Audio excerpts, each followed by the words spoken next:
can be adopted. So causes of failures, like, because mostly we saw that most of the problems arise due to lesser funds availability. When I have less funds, I cannot opt for updated technology. When I have lesser funds, I cannot go for a proper marketing, and I cannot have proper marketing activity implemented. When I run out of cash, I cannot employ the skilled workers at my end. So basically, if we observe, major causes are because of lesser funds available. And why lesser funds available? Because it's a small scale unit. The An entrepreneur has started it for the first time. So being the first generation entrepreneur, since it's his first venture, the financial institutions and the banks are a little skeptical towards providing the finance because of the assurance. Being the first generation entrepreneur, he might not have uh, enough provisions for the funds, so he cannot have or he cannot rather show the necessary documentation so that he can opt for funds. And this is how the things are dependent on. So there are schemes. Now we have seen it in preventive measures that CEDO and SIDB and DICs are being set up to take care of such difficulties, to take care of the finances which are unavailable. And because of these lesser funds availability, the problems arise. So that is what we saw in our last session. Now we are starting with turnaround strategies. So out of this fourth unit, there are only three things which are pending: the turnaround strategies, the future of entrepreneurship development, and the role of government, and startup and make in India as a movement. So these are the things which we intend to cover in today's session. So let us begin with turnaround strategies. So what are these strategies? When we say turnaround strategies, the name itself includes the little bit, or the name itself gives you the rough idea about what it is. So you are turning around something. So the side which we observe, you are turning it and you are giving it a new look. So that is what turnaround strategy means. It's a revival measure for overcoming the problem of industrial sickness. So it's kind of revival. You are reviving the things, you are revising, you are making few changes. So you are adopting to few changes, or you are adopting some measures so that you can change few of the things. Now, why we are doing this? For overcoming the problem of industrial sickness.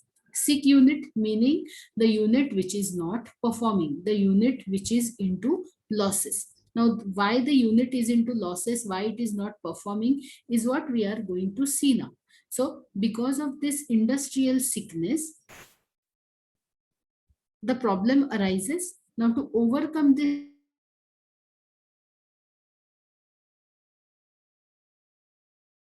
turnaround strategies. Now, these turnaround strategies have got strategic implications. Many a times, not only pertaining to the sickness, but then in relation to some other things as well, these turnaround strategies are being implemented. That is why I said it has got some strategic implication. Um, we are now going to see the ways of these implementing this turnaround strategy. So, but before moving to the ways, let us understand few more things about this strategy. It is a strategy to convert loss-making industrial unit into a profitable one. You are making losses. So to avoid further loss, you need to implement few of the things. You need to go for some corrective measures, some recovery strategies, and those strategies are nothing but turnaround strategy. Turnaround recovery strategies are a range of measures that companies employ to recover from a period of a performance decline. So basically, there are range of measures. There could be a single strategy, or there could be some related decisions. So this implementation of turnaround strategy would cover range of measures. Sometimes, for example, maybe for 3 months, this would be the measure. For the next few months, this would be the measure. So there would be series of such measures the companies employ to recover from the period of performance. The range of measure is important since they mark an upturn phase of the company after a period of significant negativity. And this decisions, series of decisions are important because they are going to print its impression on the period of, or for a longer period of time. So the impact, what does this mean? The impact of these recovery decisions are going to last for a longer period of time. So these decisions, these recovery measures are not meant for short term things. Hmm. Like in marketing, usually we observe that if sales are not picking up, if the sales are not happening, what does company do? The company has some short term remedies like buy one get one or discount. So buy one get one, company cannot run such schemes. Companies cannot run for a period of time. For lifetime, I cannot run buy one get one. I'll make losses only out of this thing. But then what is happening? Since sales are not happening, sales are less, sales are declining, I need to come up with some lucrative offer to the consumers. So this buy one get one becomes a lucrative one. So when consumer opt for buy one get one kind of scenario, they know that so and so brand is also there in the market. So and so brand is a good one. If brand X is not available, this brand can be an alternative. So these all assumptions consumers start building about. And in this way, we can see that the sales can pick up. So these are called short-term measures. What we are learning here is that these turnaround strategies, whatever range of decisions we are taking, their impact lasts for a longer period of time. If you change the leadership, and if leadership as in if you change the new CEO, the current CEO, or let's say the current executive director, or a key a position holder in the company. So when we change this person, and if the person is not performing up to the mark, then what happens? Disputes arise. If you remember, when this person Cyrus Mistry was CEO, or let's say the chairperson or chairman of Tata Group, the kind of disputes or debates or difficulties the group went through, then they had to fight in the court for many other things, and now the person is out of Tata Group. So such changes has got some impact, and that impact lasts for a longer period of time. So that is why whatever strategies are being implemented as turnaround strategies, its impact is for a longer period of time. So keeping such things in mind, the decisions are to be taken. Companies suffer a decline in their annual reported earnings from time to time. Now, we are slowly moving towards when the time comes of implementing turnaround strategies. So, what happens? Companies suffer a decline in their annual reported earnings from time to time. So, it's not that the companies who are making profit are always making profit for the lifetime. A point comes in the life cycle of the company or in the life cycle of the product that after a period of time, it starts going down. If you remember that curve, bell-shaped curve, slowly and steadily, the product is introduced, it goes up, it reaches a phase, it's called as maturity, where the stagnancy or the sales are not going down or going up as well. So they have a matured behavior. And if you don't do anything, it goes down. So point is that some of the other company in its lifetime, or some of the many products of a particular company in their lifetime, they report the decline or their sales go down. And there are several factors which can cause a downturn in a business. So the reasons for this downturn are many. There could be n number of reasons for sales going down. So what could be the reasons? Maybe a new competitor who enters the market, a superior one, a better product, better offering is being offered to the consumers. So new competition entering the market, or the product, our product, which is now in the decline phase. It is in the decline phase because of the cost. The other players are offering their products at a reduced or at a minimized rate, whereas our product is a costlier one. Inadequate financial control.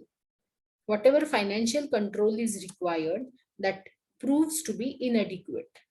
Unforeseen demand shift. I never expected that I'll face a problem. I'll face a competition from so and so company. I never expected. So what is happening? This newly entrant one is simply, she has this newly entrant has started taking share of my product. People are demanding my competitors' product, so there is a shift from my products to my competitors' product, which I never expected. So this is kind of unforeseen demand shift. Poor management. The management who is handling these products, the management, it includes everyone. It includes supply chain, marketing, finance, operations, production, HR, everybody. So the kind of people who are taking care of such products, they are not performing up to the mark. Hmm? Maybe then HR people would say that the workers which they employed, they were simply unskilled, so they made a lot of mistakes. Quality में बहुत सारे products reject हो गए, but then we cannot show that so many products got rejected, so we simply sold the rejected consignments as well, so which hampered our market share. Are you guys understanding? We are learning the causes which make a particular company sick, or which make a particular company uh, go for such turnaround strategies. So the scenarios or the causes are is what we are discussing right now. So in this way, poor management also affects the performance of the product. And then over management, it's like over protection. You are protecting your products which is not needed, then definitely even this will cause some problem. So because of these reasons, what is observed? Companies suffer a decline in their earnings, in their annual reported earnings from time to time. So companies are making losses. We have seen the reasons. So what happens? Companies now focus on different change processes to bring about an improvement in the performance. Now I understood the reasons of causes. I have to come out of those reasons. I have to now should go for recovery phase, and I should now be implementing few of the new things. So the presence of warning signs of a financial downturn prompts executives to think of turnaround recovery strategies before the crisis escalates.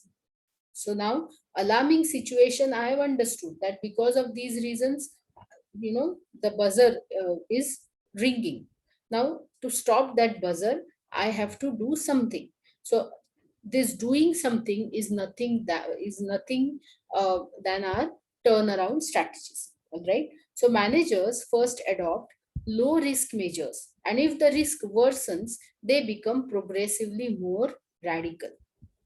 So how we implement these turnaround strategies step by step? So initially, in the beginning, uh, the low risk measures are to be adopted.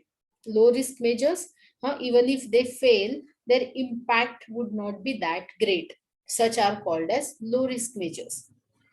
Change of leadership, change of location are called strategic decisions. Their impact lasts long. We all are aware of the case with Nano. It was everything was set, the production was about to begin, but then the plant has to be had to withdraw its, they simply had to wind up all their things from one state to another state. So overnight they had to shift themselves. Now understand, overnight doesn't mean that at one go, but this is how it is. So impact of such things has a long lasting impact on such decisions. So before implementing turnaround strategies, managers are first adopting the low risk measures, whose impact is not a lasting impact. And if the risk worsens, still, if the risk worsens, if the situation worsens, then they become progressively more radical. Then they become more careful, then they go for some different set of turnaround strategies and all. So this period of decline and recovery in performance is called turnaround. So the time the performance of a product goes down and till the time you implement the strategies and it starts showing us the result, this recovery performance, this recovery phase is called as turnaround one, and it is measured based on net income. So how do I measure it? The income which was earlier, the profit or whatever I was getting earlier, and after implementation of the strategies, how much I earn now.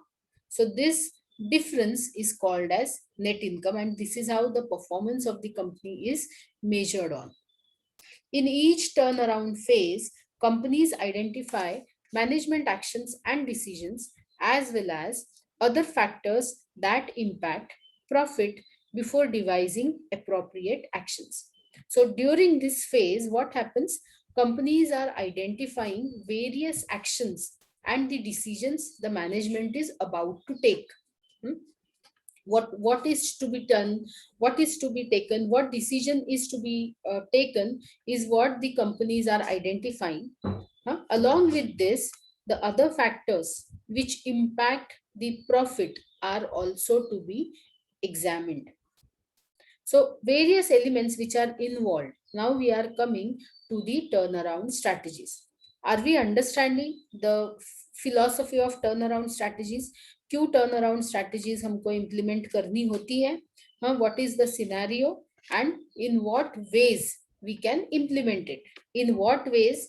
आता बघायचंय. We are now going to see the ways of implementing these turnaround strategies. I hope everybody is with me. So the types of turnaround recovery strategies. So what strategies we have to implement, or what strategies rather we can implement? First and foremost strategy, cost efficiency strategies. Cost oriented turnaround strategies include reducing R&D. Since I'm not making profit, but then I'm expending on R&D. R&D chalta rehta hai at one side, and it requires huge investment, it requires huge cost, because I have to do experimentation, I have to go for pilot testing. If it fails, then again I have to rework on it, which again costs a lot. So it is usually said that 15 to 20% of the expenditure, if company is putting into, goes into research and development. So out of 1 rupee which I earn, 15 to 20 paise I have to put into R&D department, because it is of such strategic importance. So when I'm going for cost efficiency strategies, I should see to it that I should reduce the spending on R&D cost. Almost 1 रुपए में से 15 से 20 पैसे अगर मेरे R&D पे जा रहे हैं, मतलब almost quarter of the amount which I'm earning, I'm spending into research and development. Now this cost needs to be reduced. Maybe you can reduce it to 10%, 8 to 10%, or 8 to 10 paise like that. So we have to see to it.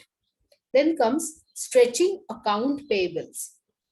Account payable, I should see to it that if I can increase this account payable time, meaning I have to increase this credit period, whatever is there, can I increase that? So at least I'll get some time to recover.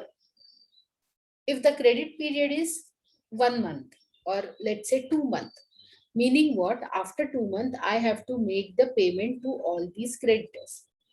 Now, if I can stretch this period by 1 month or 2 months or so, whatever I have to pay after 2 months, maybe I'll get 4 months time.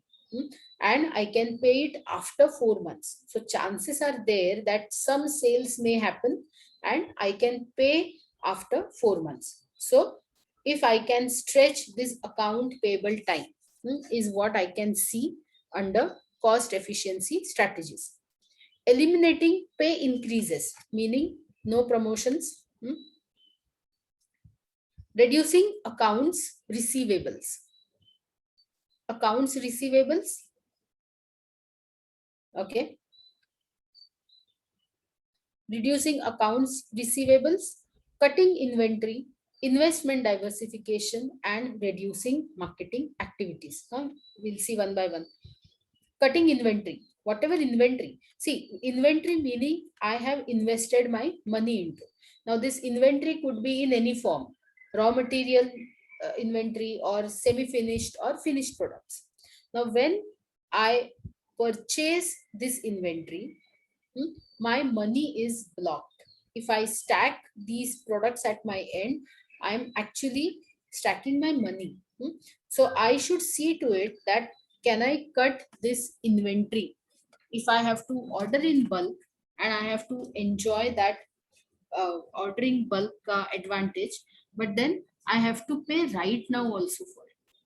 So can I cut on this inventory is what I should try. Investment diversification can be one thing, uh, can come under cost efficiency strategies. Now whatever investment I am making, if I invest into shares, if I invest into mutual funds, each and every investment option will give me different returns. So I should find out which investment, can I diversify my investment so that at least chances are there that I can earn better. And reducing marketing activities. Now, marketing activities are also something where lots of money companies are putting. Today's world is all is marketing game. If you don't stand differentiated, if you don't tell that I am there in the market, no one is going to listen. How will you grab attention? So this grabbing attention happens because of marketing activities, and these activities cost a lot. I have to prepare material, I have to find out the appropriate media, I have to be present on all the media options. Integrated marketing communication comes into picture. I have to be uh, socially also present. I have to do publicity and PR activities. So a lot of things go into marketing activities and it costs a lot. So we should also see to it that can we reduce on these marketing activities.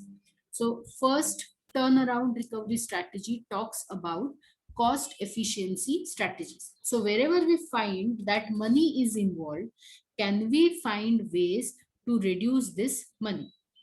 So sometimes this money it comes in form of inventory where my money is blocked.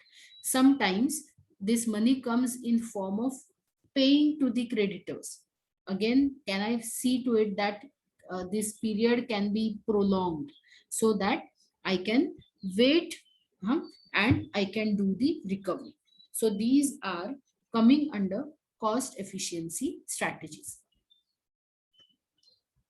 Then comes asset retrenchment strategies. What are asset retrenchment strategies? Under this strategy, companies evaluate underperforming assets to eliminate them or make them more efficient. So basically, it is like an audit. So through audit, I find out that what all assets are hmm, uh, the underperforming areas or underperforming assets also we can say. So underperforming areas I need to find out, and option available in front of me is either to eliminate or make them more profit. I find that the underperforming area is human resource. I found out that maybe I should cut down by 15 to 20% of the human resource cost. So while doing audit, I found that maybe there are some 20-25 employees excess in the plant. Now, I cannot simply terminate them. So what do I do? Some of the employees who are maybe the new ones, or who are on contract basis, or who are maybe, let's say, the aged one, those who are near to the retirement for that matter, I try to give them some kind of compensation, and I try to tell them that it's better that you leave.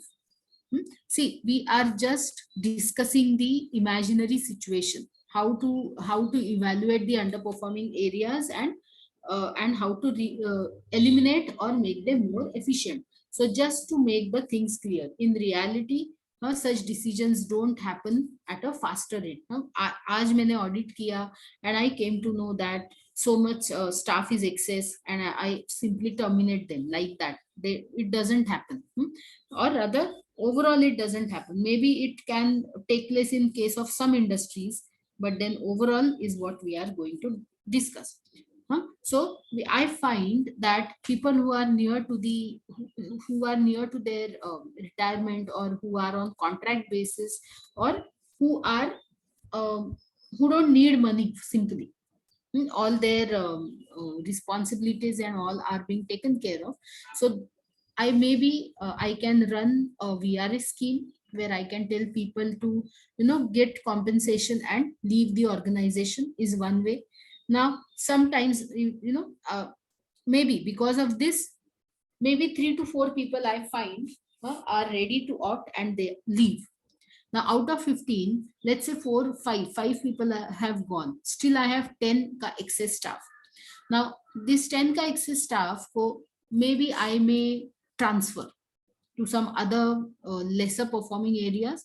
Some people will opt for the transfer, some may not opt, so they may leave. So, one way of reducing the human resources. Others I send for training, rigorous training. Some people are ready to get trained, they go ahead. Some people are not ready to change. Some people are not ready to get training, they may leave. So again, 3 to 4 people are going. So in this way, I do the evaluation and I go for the corrective actions.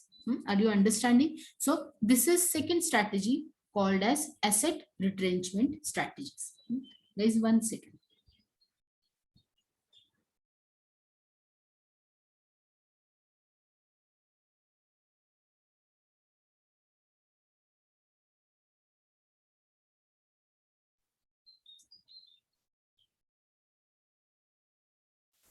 Yeah. So after asset retrenchment, next comes focus on company's core activities. So next strategy of turnaround is focusing on company's core activities. So I should find out what my company's core activities are. Under the increased focus, companies identify markets, consumers, and the products they are potentially that potentially generate high profits, and adopt the measures as the main focus of firm activities. So basically here I am increasing the focus. The companies are supposed to increase the focus, meaning evaluate all the processes, all the systems carefully. So in this evaluation or in this focusing approach, I identify what all markets I'm catering to, who all are my customers, and the products.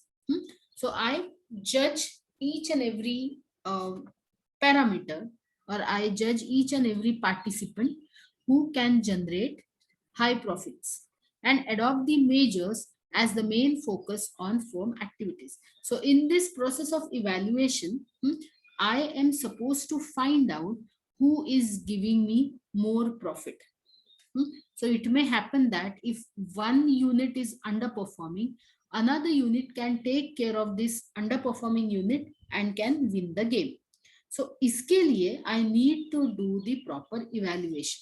So that is why I can study all the products, the markets, the consumers, who is generating how much, who is performing well, who is underperforming, who is making losses. So this detailed analysis I do, and through this analysis, I find out who is generating the greater profit.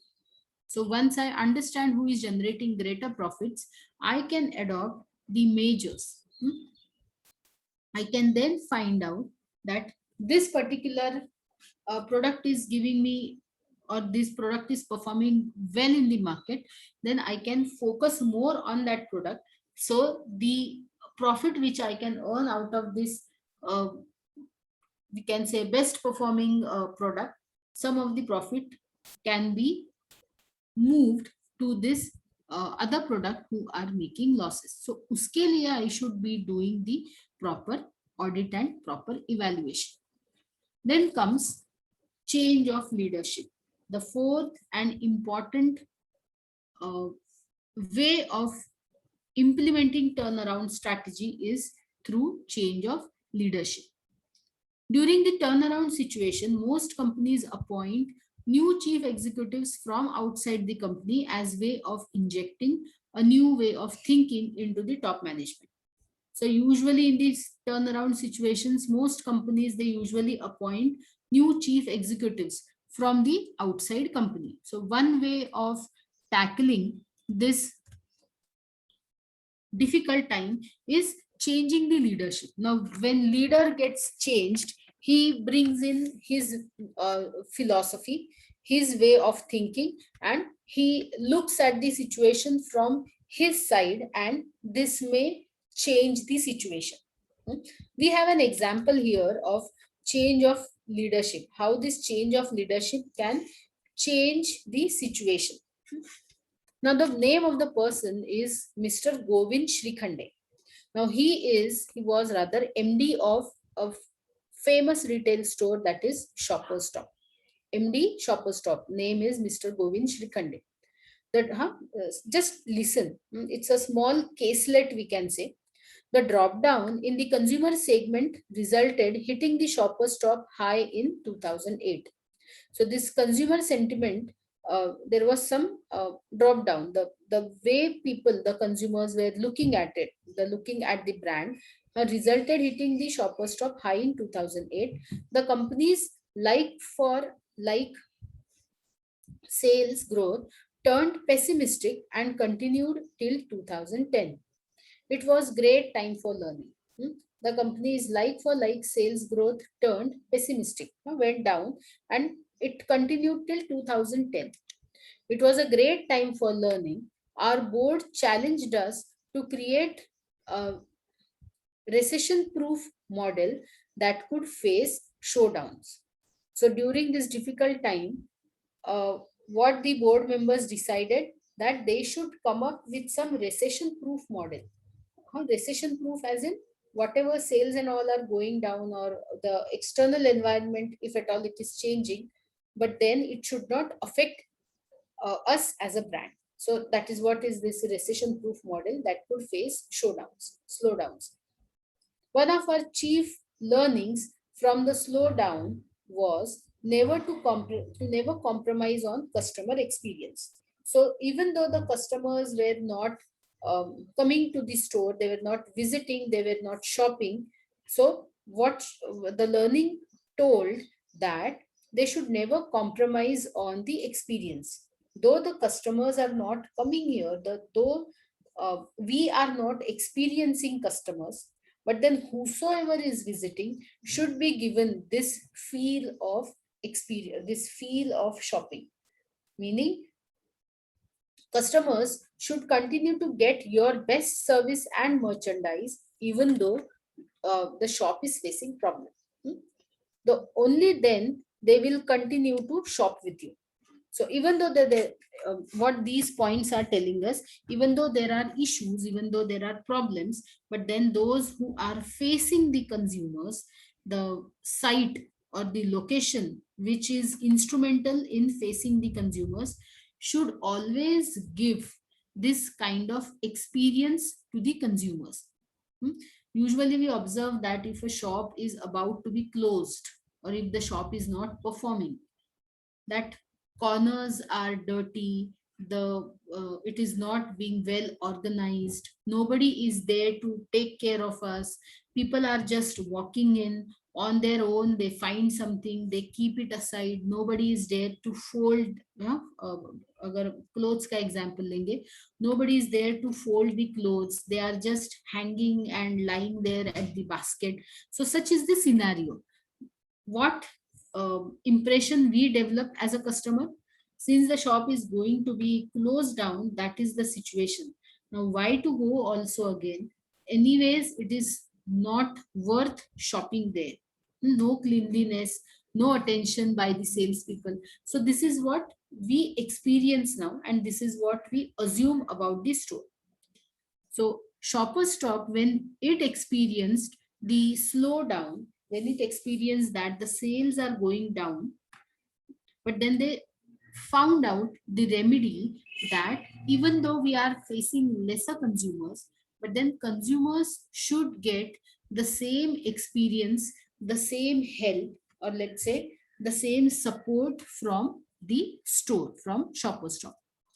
Among the boosting strategies, Mr. Govind Shrikhande adopted to shut unprofitable formats. This experience was one thing. What all other measures, this change of leadership, because of change of leadership, what all other measures took place?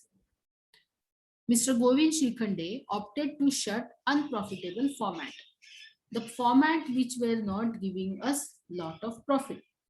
Maybe that format could be Shoppers Stop having exclusive stores, and a small,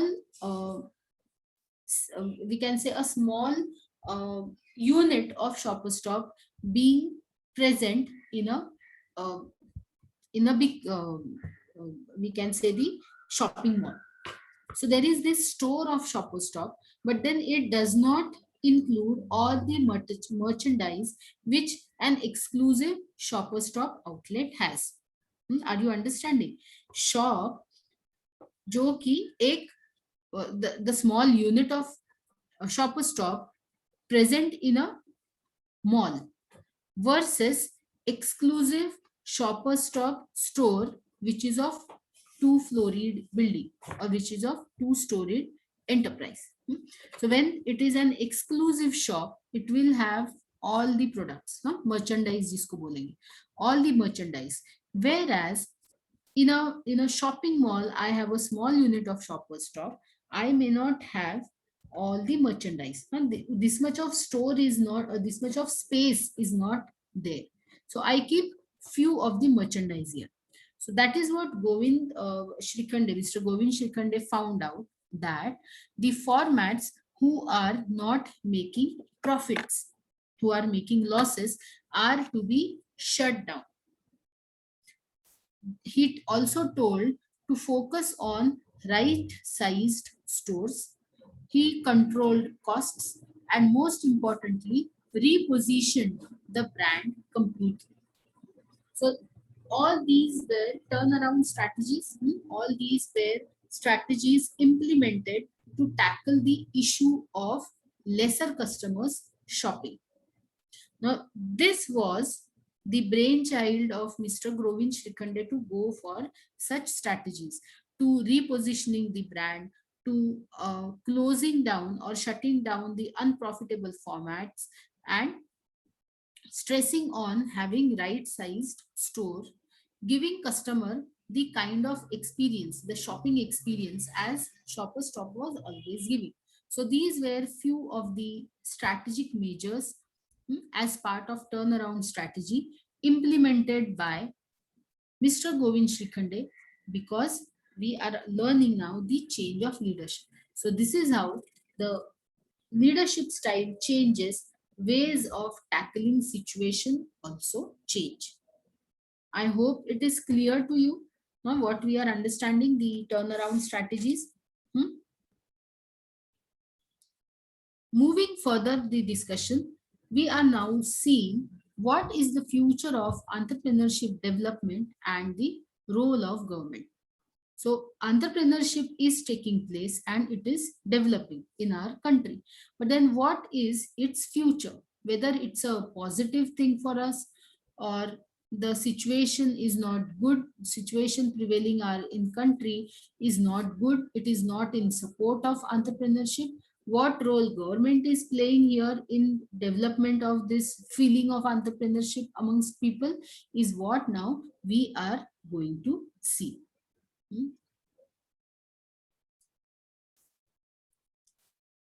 The concept of entrepreneur, when we say that a person is an entrepreneur, the person is a businessman, we attach few of the adjective or we have few of the characteristics in our mind. Like when we say he is an entrepreneur, meaning he must be an initiative taking person. Now what is this initiative taking person? That is what is an entrepreneur, because he had this idea in his mind, he went ahead, he initiated this idea and he nurtured and he actually now standing with his idea which has now taken a shape. So initiative taking is one such adjective we can say. Organizing and reorganizing of social and economic mechanisms to turn resources and situations to practical account. Organizing and reorganizing, you are working and reworking on social and economic mechanisms to turn resources and situations to practical count. So you are understanding, you are organizing and you are again working on the social and economic mechanisms to turn these resources, whatever available resources you have, maybe the human resource, maybe the machine, the plant, whatever, the finance, these are all resources. So these resources are from social and economic category. So you are working on organizing these resources and situations also to practical count. And acceptance of risk or failure, very important adjective or very important characteristic of an entrepreneur. So when we say entrepreneur, we always assume that he must be mingling with these three factors. He must have initiated something, he is of risk taking, his behavior is risk taking behavior, he understands, he analyzes, he senses the difficulty and accordingly he changes his behavior, and he organizes and he again reworks on these social and economic factors or the resources and the situation to practical count. So these are the notions we can say we attach to the entrepreneur. Now this entrepreneurship is a dynamic process of creating incremental wealth. Hmm? He has to earn money, but then the entrepreneur has some idea or has a way to earn money. So this is a dynamic process. If I as an entrepreneur is working or starting a venture like PVR, and a giant like Reliance, when they invest into these multiplexes and they have their own setup of these multiplexes, the kind of um way of carrying out these things are different because it's a dynamic process. Entrepreneurship is a dynamic process. The wealth is created by individuals who assume the major risk in terms of quality, time, or career commitment, or to provide value for some products or service. Now, wealth is created by these individuals, by these entrepreneurs who assume the risk in terms of equity. Now, this point is telling us about where we can take risk. Risk in terms of equity while putting in your hard earned money. Risk in terms of time. Now this pandemic time can be the example. Some businesses flourished like anything, some businesses simply wiped out from the industry. So this time is also something which is a risk factor for an entrepreneur, but he is going ahead and doing something. And career commitment, again, it's a risk. I was a better person when I was working, but I am not as efficient as I was employed, because I'm very good at execution, but I'm very poor in terms of planning. So this is also something which comes in the process of entrepreneurship. So all these things actually decide the personality of an entrepreneur, whether he can initiate, whether he can bear the risk, whether he can understand the implication of time, etc. Entrepreneurship is thus considered as the process of creating something new with value by devoting the necessary time and effort, assuming the accompanying financial, psychic, and social risk. Hmm? Long thing to discuss. Entrepreneurship is considered as the process of creating something new, that we all have understood. I'm creating something new. I'm not saying I'm creating something new for the first time. Then it is not entrepreneurship. It is something different. So entrepreneurship is considered as the process of creating something new with value. So you are doing something new, but then you are attaching some value. Value addition जिसको बोलते हैं. Now how I am attaching value? By devoting necessary time and effort, assuming the accompanying financial, psychic, and social risk, receiving the resulting rewards of monetary and personal satisfaction and independence that comes with it. So these are ways of creating value to what venture and entrepreneurship begins. An entrepreneur begins. So there is always been a now what is happening? We are now understanding the future. Now usually uh, institutions like IIT or IIM, they have a special stage or special position in people's mind. We always assume that the people who are coming out of these two institutions, IIT and IIM, they have got everything excellent. They can be an excellent employee, they can be an excellent person, they can be an excellent team member, like that.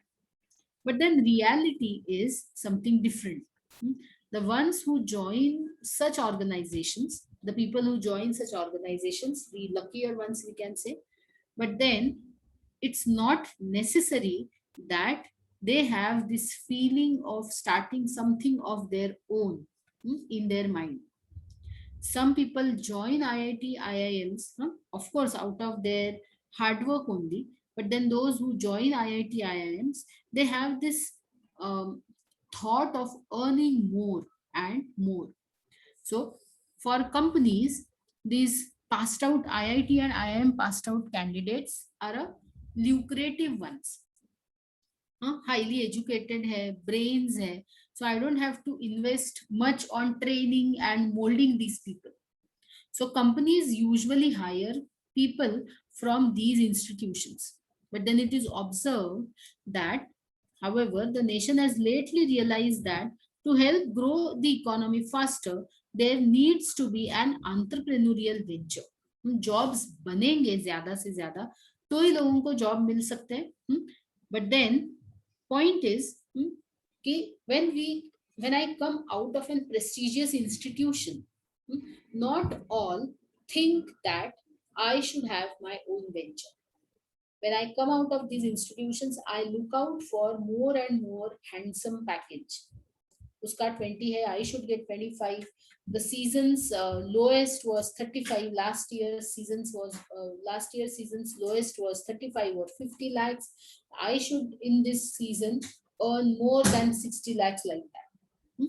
So in this entire process of getting more and more package from the industries, more and more handsome package from the industries, this thought of creating something, this thought of taking risk or initiating and starting goes at the back. Usually it is seen that these tier 2, tier 3 colleges, not that listed or not that reputed ones, they usually have more number of such people who think of starting something of their own. They don't have any as such any lucrative package, so thing for them is they can generate more such ideas of starting their entrepreneurial venture. So, having such ventures is very important for an economy to grow, because these ventures are making use of raw material, converting it into finished goods, selling it to the market, generating profit, putting that profit again into the business, and in this way, the cycle of production runs. So when I have to run this cycle of production, I need help from others. Not only help in terms of manufacturing, but then I require help in terms of administration. I need help in terms of marketing. I need help in terms of taking care of the infrastructure. Hmm. So these are actually the opportunities, we can say, the job opportunities which are generated because of this entrepreneurial venture. That is why this developing this entrepreneurial abilities is very important. For any nation to progress, the nation should have more and more entrepreneurial initiatives. Indian entrepreneurs today are successful and they have gone global too. They are not only helping themselves, but also they are creating jobs in the market. And this is helping the Indian economy to larger extent. When more jobs are created, employment is more. When employment is more, people have got money to spend. They spend money on in other sectors. So even other sectors are booming, and that is how the money is circulated in the economy. Now, what statistics shows regarding this economic development and Indian scenario? India is considered to be amongst the 3 top investment decisions. According to the report released by uh, eValueServe Research, over 44 US-based venture capital firms are now seeking to invest heavily in startups and early stage companies in India. Reports from PricewaterhouseCoopers predicts that between 2010 to 2024, 2,219 multinational companies will emerge from India. So it's a very lucrative sign. Now we are not discussing the impact of pandemic here. If you read yesterday or day before yesterday only, I read about this motivational thing given by Tata, that even though the situation is worse, even though due to pandemic many people have they have lost their jobs and things are happening, but then he gave us the proof of the history, what happened to Japan after World War II. Still it progressed, and still now it is one of the strongest economies in the world. So he gave such 3 4 examples which were quite motivating. So we can still hope that once the pandemic is over, we can really play well with these figures, and we can really, we can say that we can really bring this predictions of venture capitalist firms into reality. The world is looking at us as in the Indian economy to do something to progress, and definitely we expect that this will happen. People in developing countries are not uh, pitful beggars, are not helplessly trapped in the obsolete ways, and are not uncritical prisoners of dysfunctional culture. In fact, these predictors, these venture capitalist firms believe that they can vouch from the experience that the developing world is teaming with entrepreneurs who possess an astonishing ability to uh, uh, wring profit out of practically nothing. So basically, these points are saying that potential is there. Potential is definitely there, and potential is there in developing countries because their needs are unfulfilled. They have got some things. Some things are lacking, and that lacking thing only give birth to these entrepreneurs. So future of entrepreneurship is really bright in case of Indian scenario. So in conclusion, with the consistently growing local markets for indigenous products supported by a reasonably efficient and transparent legal system, India could potentially emerge as one of the top three world's economies in world by 2025 is what the prediction says about Indian economy. So we can say that the entrepreneurship will definitely help in this, um, we can say the positive scenario, because this is only possible when we have this entrepreneurial culture. Hmm. Last point to discuss, only one point which is left: Startup India and Make in India. The points are very simple, lot of material is available. So what is this Startup India? It's a Startup India scheme is an initiative by Government of India for generation of employment and wealth creation. Now why this concept or theme or scheme came into existence? For generating employment and wealth creation. Hmm. If I start a company, I give employment to 5 people.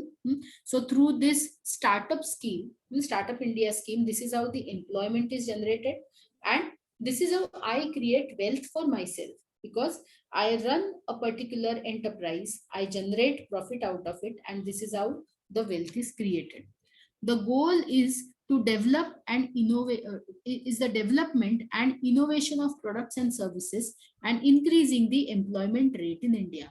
Very simple. I have to develop and I have to come up with some kind of innovation in terms of products and services, and simply I have to increase the rate of employment in India. That is why Startup India and Make in India initiatives are being launched. These are some of the key points. 10,000 crore startup funding pool. Now, what I feel to achieve: reduction in patent registration fees, improved bankruptcy code to ensure 90-day exit windows, freedom from inspections for the first 3 years of operation. So, these are some of the benefits, these are some of the assistance which is being given to this Make in India and Startup India schemes. If I don't come up with such helping hand to these booming entrepreneurs, जैसे कि other institutions and financial assistance which is there, if it is being not given, then people will not come forward and initiate something. I require help in the initial stage because I may lack few of the things. Now few of the things, the important point is this, uh, we can say the amount or the seed capital, funds.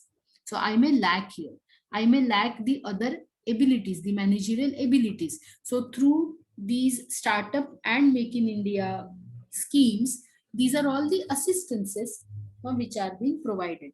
So freedom from inspection for first 3 years of operations, freedom from capital gain tax for first 3 years of operation, freedom for freedom from tax for first 3 years of operation. So if we look at these key points, this is nothing but the kind of help, the kind of support which is being provided through this Startup and Make in India scheme. So we are stopping our lecture here today. We'll start with the last unit from tomorrow. As I said, the unit is simple, but it is a bit lengthy. It contains the most important part of entrepreneurship development, that is business plan. The plan is simple, but then it has got lots of sections to be included. So we'll begin with the last unit from tomorrow. I hope you understood the turnaround strategies and the related things which we discussed. In case any doubt you have, let me know. We'll cover it once we finish with our syllabus, or as and when we have time. So have a great day ahead and take care, everyone. Thank Yeah, thank you so much. Thank you. Bye bye.